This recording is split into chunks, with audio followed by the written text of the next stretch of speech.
밤새 화장실을 들락날락하며 제대로 잠을 이루지 못하는 경우가 많으신가요? 과민성 방광은 60대 이상 인구의 30%에서 나타나는 흔한 증상입니다. 수면 장애까지 동반되면 낮 시간의 피로감과 삶의 질 저하로 이어질 수 있어요. 특히 야간 빈뇨는 평균 2, 3의 수면을 방해하며 이는 다음날 컨디션에 직결됩니다. 오늘 영상에서는 이러한 문제를 해결할 실천적 방법을 알려드립니다. 과민성 방광의 주요 원인은 카페인 과다 섭취, 만성 스트레스, 불규칙한 생활 리듬입니다. 한 연구에 따르면 하루 2잔 이상의 커피를 마시는 경우 야간뇨 빈도가 40% 증가합니다. 특히 오후 3시 이후 카페인 섭취는 수면질을 크게 떨어뜨리죠. 또한 스마트폰 사용으로 인한 수면 전 과도한 자극도 방광 기능을 교란시키는 요인입니다.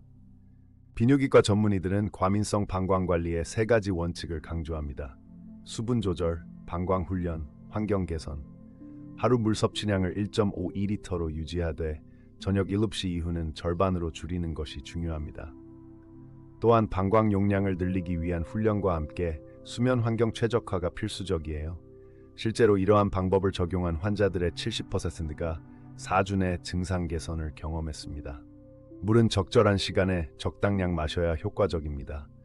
아침 일어나서 1잔, 오전 중 70%, 오후 3시까지 30%를 마시는 것이 이상적이에요. 특히 침 3시간 전부터는 물 섭취를 최소화해야 야간뇨를 줄일 수 있습니다. 참고로 방광이 완전히 비워지려면 소변을 본 후 10-15초 기다려 추가 배출을 유도하는 것이 좋습니다. 이 간단한 방법만으로도 야간뇨의 횟수를 줄일 수 있어요. 커피 대신 방광을 진정시키는 허브티를 추천합니다. 캐모마일 차는 방광 근육을 이완시켜 빈뇨를 25% 감소시키는 효과가 있으며 박하차는 수면 전 마시면 소변 생성을 억제합니다.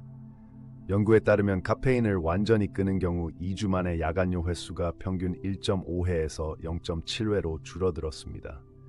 또한 탄산음료는 방광을 자극하므로 전혀 마시지 않는 것이 최선이에요. 케겔 운동은 과민성 방광 관리에 가장 효과적인 운동입니다. 앉은 자세에서 항문과 요도를 조이는 느낌으로 5초간 수축 후 10초 휴식하는 것을 10회 반복하세요.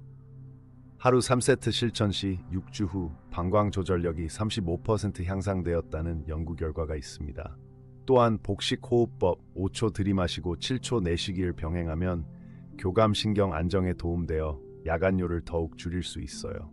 수면질 향상을 위해 침실 환경을 개선해야 합니다. 침대 옆 스마트폰 사용을 완전히 중단하고 대신 독서나 가벼운 스트레칭으로 대체하세요. 연구에 따르면 잠들기 1시간 전 푸른빛 노출을 줄이면 멜라토닌 분비가 50% 증가합니다. 또한 실내 온도는 22-24도, 습도 50-60%로 유지하는 것이 가장 이상적이에요. 이런 작은 변화만으로도 수면 효율이 크게 개선될 수 있습니다. 스트레스는 방광 근육을 긴장시키는 주요 원인입니다. 잠들기 전 20분 따뜻한 목욕, 30도 또는 체온을 조절해 숙면을 유도하며 라벤더 아로마 테라피는 교감 신진을 30% 감소시킵니다. 또한 4-7-8 호흡법, 4초 들이마시고 7초 참고 8초 내쉬기를 5회 반복하면 심박수가 안정되는 효과가 있어요.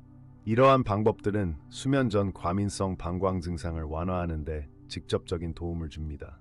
증상 개상을 확인하기 위해 건강일기를 작성하는 것이 중요합니다. 매일 수면 시간, 야간뇨 횟수, 섭취한 음료 종류를 기록하세요. 2주간의 기록을 분석하면 개인에게 맞는 최적의 물 섭취 시간과 양을 파악할 수 있습니다. 실제로 건강일기를 꾸준히 작성한 사람들은 그렇지 않은 사람들에 비해 증상 개선율이 2배 높았습니다.